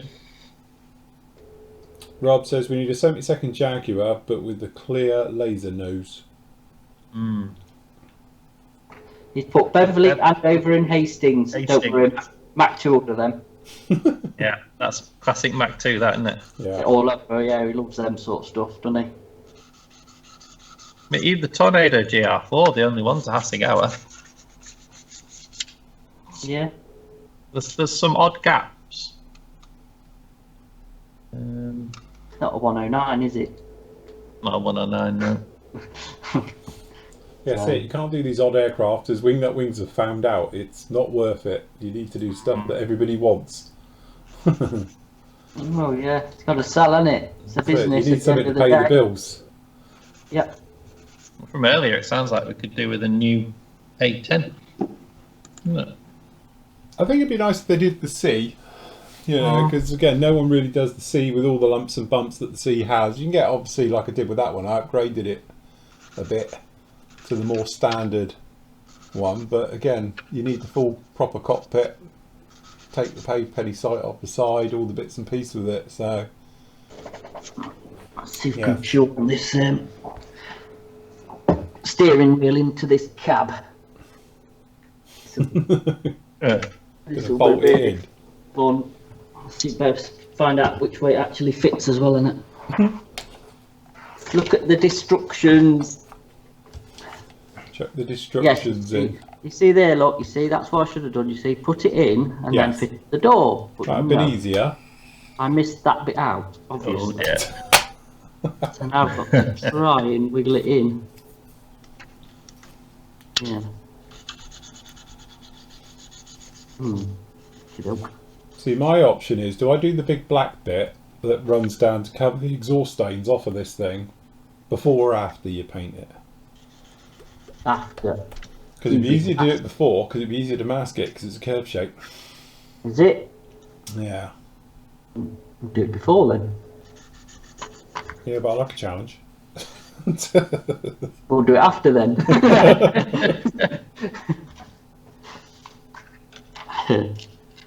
Right. Let's have a look. I'm not going to get this in.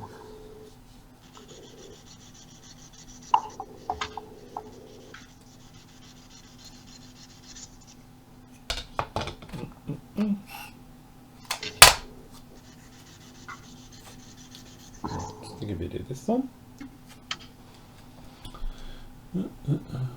We haven't been through the thing for a while. I'm going to do that tomorrow. Are the builds going on the side? Yeah, well, I was going to do that in a minute, actually. How much time we got? Alright. We're running out of time.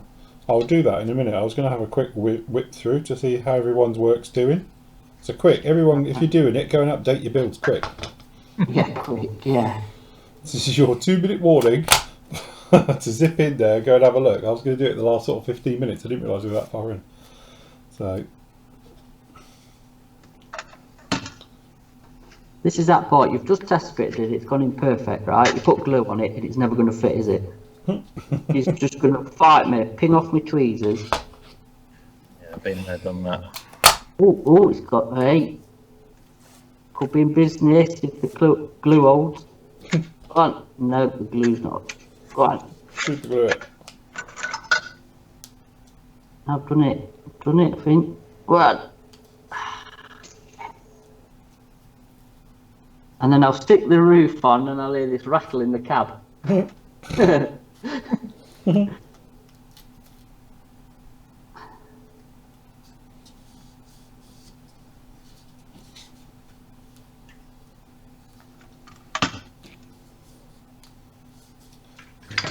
just do a bit of masking. Let's have a look, see. Okay, the COVID specials.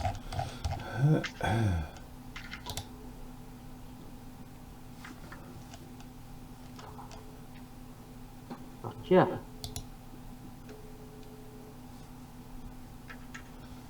I'll leave that to dry.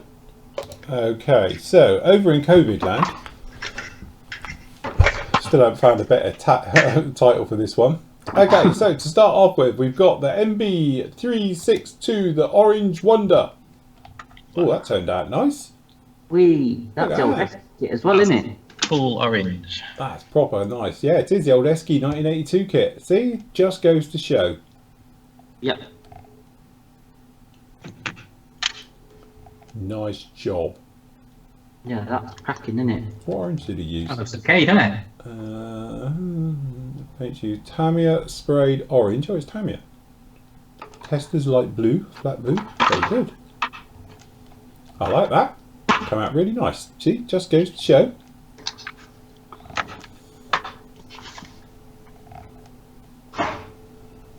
Very nice. See, Yeah. it's all recessed and everything. Again, I think is that the only kit of that? Yeah, I think so. I don't think anybody else has done one. It's something like Hobby Boss would tackle, isn't it? Okay, Fiat 55, G55. Antonio? This on. Oh, look. Absolute belter. Coming So back. this is by Supermodel. Look at that. We was talking about his camo the other day, weren't we? Yeah. With the cactus markings. Look at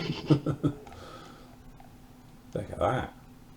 That's come out right, that has. Another one that scrubbed up well. It did, didn't it?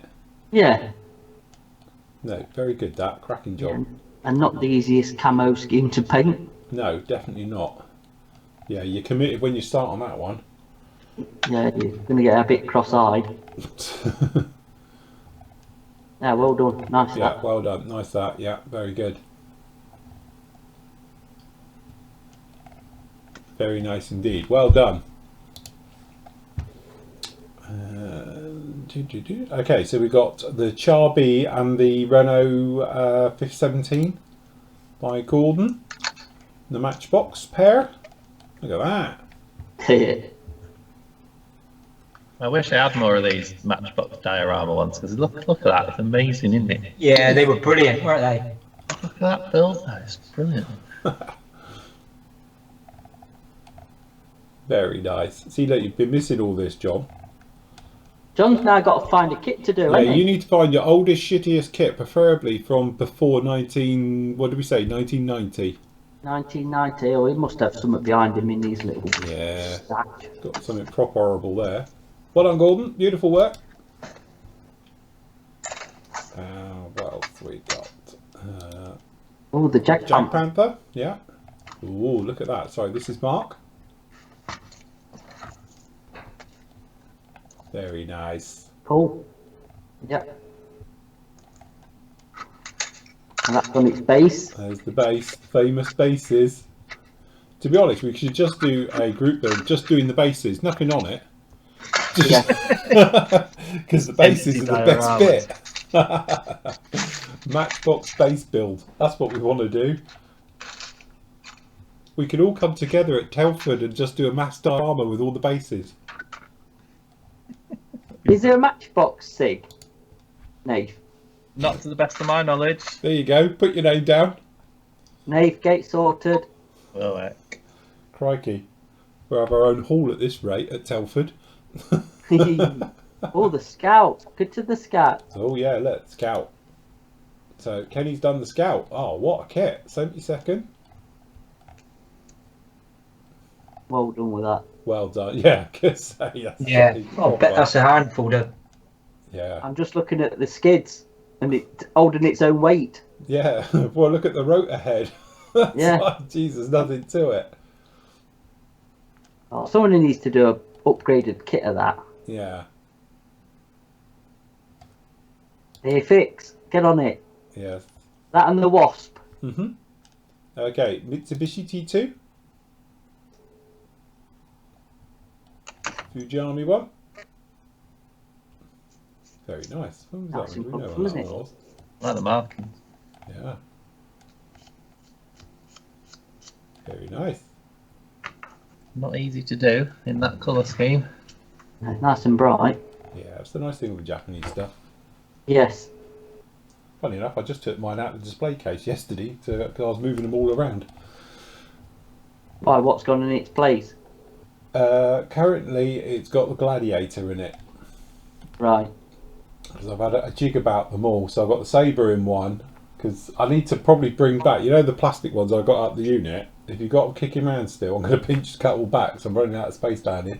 When we do the changeover, Yeah, but it's what's in it that. Because one's got your King Tiger in it. oh right, I think the other one's got the Harrier. oh it's all right. I'll wait for them to come on special again and then we'll grab them. Yeah, could do with some really, yeah.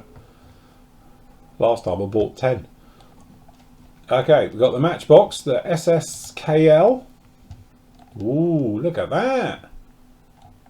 Well done, you. Nice job on that. Last time we saw it was literally just a chassis, wasn't it? It was, yeah. Is he Molotov, the thing on it? Chrome. 0 paints. Mr. Harley. Well, he doesn't say it. But no, because that looks very, very chromified. Looks nice. Look at that. And the wheels all point in the same direction and everything. Good build, that. It is. What's that big Napier engine one? Oh, yeah. They got it at Brooklands, Bentley, whatever it is.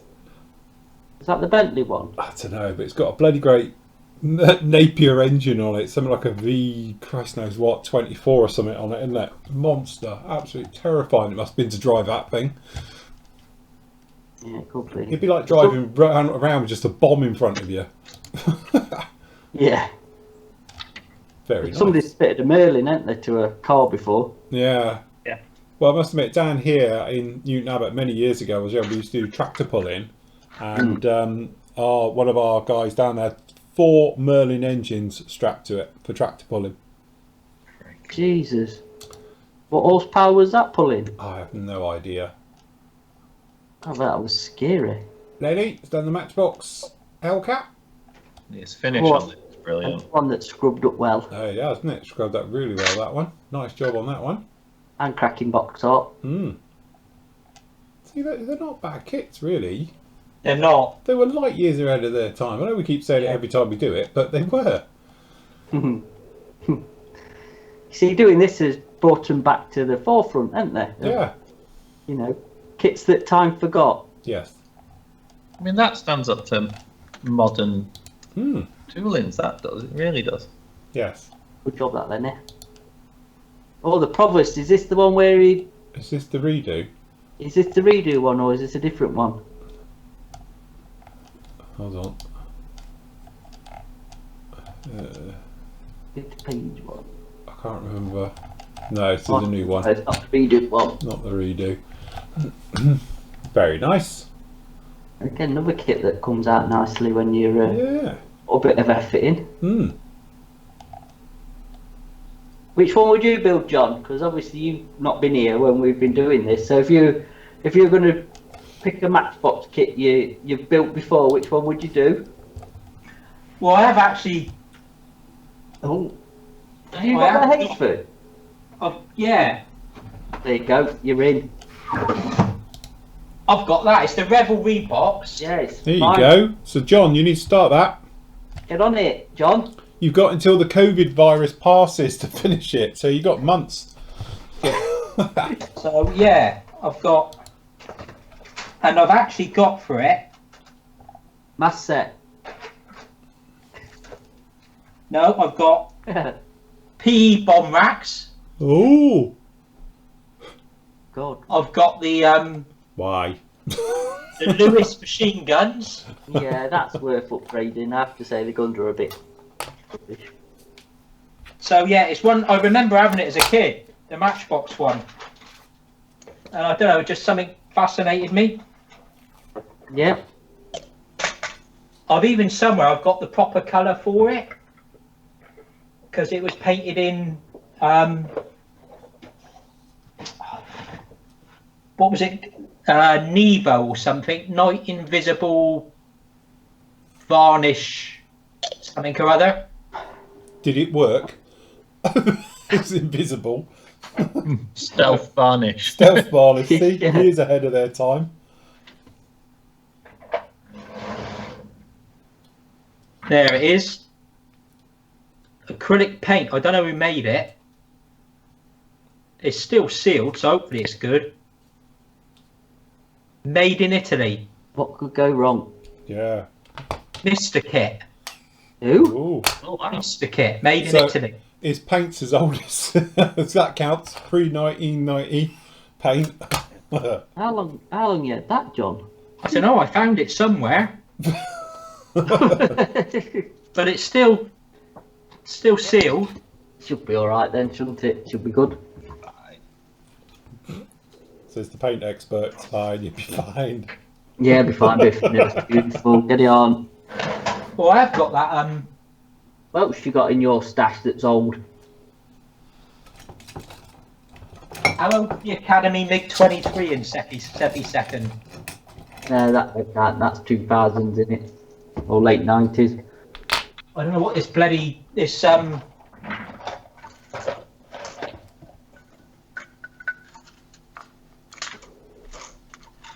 that one is. How old that one is? I'd have to have a look on scale, mate. It looks pretty old. There, that's the instruction sheet for it.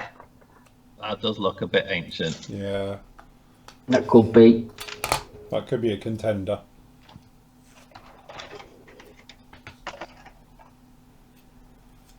Right, so back to these in a minute. We've also got Paul. Come. Look, because obviously the QT range does count as well, because technically the QT range got binned off for doing COVID build, so they're all in together now. So, but that's a nice job as well. Laying a golden egg. It has, it laid a golden egg. But no, paintwork's very nice on that, right the way through. Good job on black. Not easy Yes. with black. But no. Good job. Jeez, Yeah. you see that? It's got a really nice black finish to it. If you scaled that up, I think it'd be about right. Yeah. You could get away with that finish. It looked nice. What paint did he use on him? Does it say? I don't know. Didn't what you said. Hold on. No, he might do in his build, but Ah, I have to have a look at his build. Azigal P40. I think we've seen this one now. Yeah, we're up to date. Yeah. That's lovely. That build. Still nice Another- kit. Golden. Yes. Definitely. Very Yeah. nice. Very good. All good. Well, what I'm going to do is get this bad boy masked up, and then tomorrow I'll paint it. There goes a Bentley with a Napier Lion W12. Oh, was it? Apparently. Jesus. I know it looks proper scary and it ain't even running. Oh, hello, here comes the fan club. There they come. It's feeding time. They're early. Trevor on our chat put, I wish we had a 148 L39. There is. Yeah, Delphin. No, that's the Albatross, isn't it? Oh, is it? Yeah. Yeah. Yeah, Special version. the Albatross. And Trumpeter do 3 versions, and Which have Special been, Hobby's done a couple of versions of it. So wasn't that the one which Eddard did the Reeboks? Which was that? that was the Special Hobby one. Oh, was that the Special Hobby one? Yeah, which isn't a Hello. bad kit. Molly, Almost. nearly Mole. Is it time? No, you're an hour early because we were an hour earlier today. Yes, he's So an hour. you're Yeah. out. Yeah. So this you are. You've been on for 2 hours. We know. We Yeah, know she how just it goes. Oh God, comes the other one. She just wants to Hello. go camp.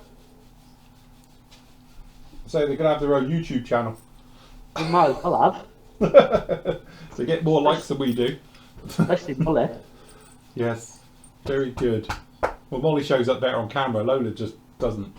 Yeah, There's somewhere a white top. yeah, she just blends in. Have to get a white top for you two. Very good. Right, can we leave now? Right, go on then, Mol. Go and eat Lola. Yes, very good. So there we go. I am all masked up, so I'm thinking we'll get the light gold grey on tomorrow, and we'll paint that one up.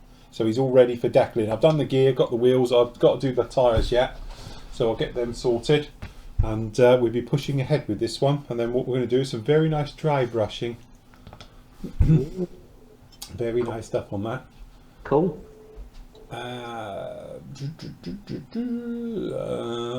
What is the best book for the Tornado? The one Nathan's going to show with his Yeah. camera. That one. Yeah. Yeah. For walk around images, definitely. Yeah. And maybe the Haynes one for the RAF. So this one does the RAF Tornado. So Yeah. between those two, you've covered it unless you want to do Italian ones.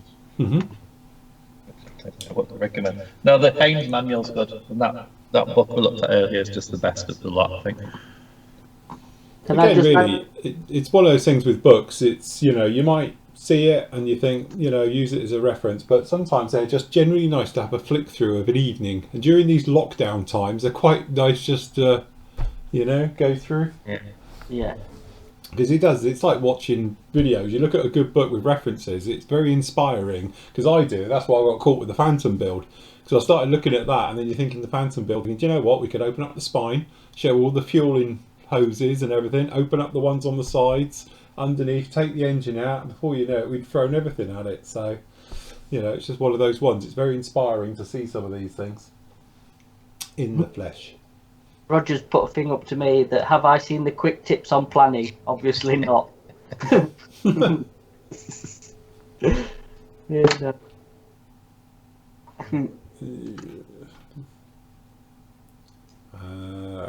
What's that one? The Provost has a nice faded orange. Yes, definitely. yeah. Very nice indeed. Yes. I Cool. think that's it. Are we back done? I think we are. Just any more Yeah. questions? Anything else? No. Anybody else before we go? Not in our chat, there isn't. No. Very They're good. nice natter among themselves. Yes, that's fair enough. All good. Right. Well, okay. We'll call it quits there then, guys. Yep. So we'll be back on tomorrow night because it's Thursday already.